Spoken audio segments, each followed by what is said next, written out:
ভালো আছে? দীর্ঘ 17 বছর মানুষ কি ভোট দিতে পেরেছে? আপনাদের এই মনের ভাষা বুঝতে পেরে আগামীর বাংলাদেশ বিএনপির ভারপ্রাপ্ত চেয়ারম্যান জনাব তারেক রহমান সারা বাংলাদেশে কর্মসূচি ঘোষণা করেছেন। আর সেই কর্মসূচির ধারাবাহিকতায় আজ খুলনায় এই জনসভা অনুষ্ঠিত হচ্ছে। আজকের জনসভার সম্মানিত সভাপতি হাফিজউদ্দিন সাহেব, ওনার বক্তব্য আপনারা শুনবেন। আমি এই জনসভায় দাঁড়িয়ে এই বর্তমান অন্তর্বর্তীকালীন সরকারের প্রধান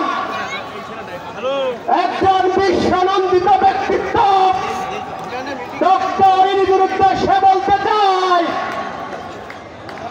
যারা আপনার ক্ষমতার সুফলভোগী, এরা কিন্তু 71 সালে বাংলাদেশকে নিয়ে ষড়যন্ত্র করেছিল।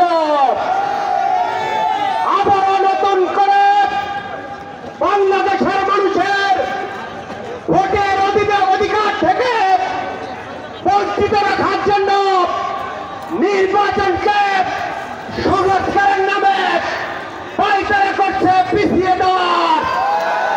আমরা আজকের এই জনসভা থেকে বলতে চাই, অবিলম্বে জাতীয় নির্বাচনের রোডম্যাপ ঘোষণা করুন।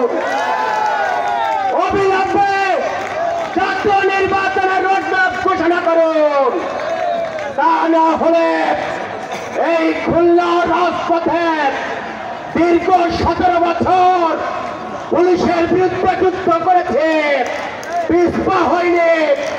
আমরা বলতে চাই, আগামী দিনেও আজিজুল বাড়ি হেলাল, রকিবুল ইসলাম বকুলের নেতৃত্বে বাংলাদেশের মানুষের জনদাবি নির্বাচনের জন্য আমরা রাজপথে নামতে প্রস্তুত আছি। সবাইকে ধন্যবাদ। বেঁচে থাকলে দেখা হবে আবারও। জাতীয়তাবাদী যুব দলের পক্ষ থেকে সবাইকে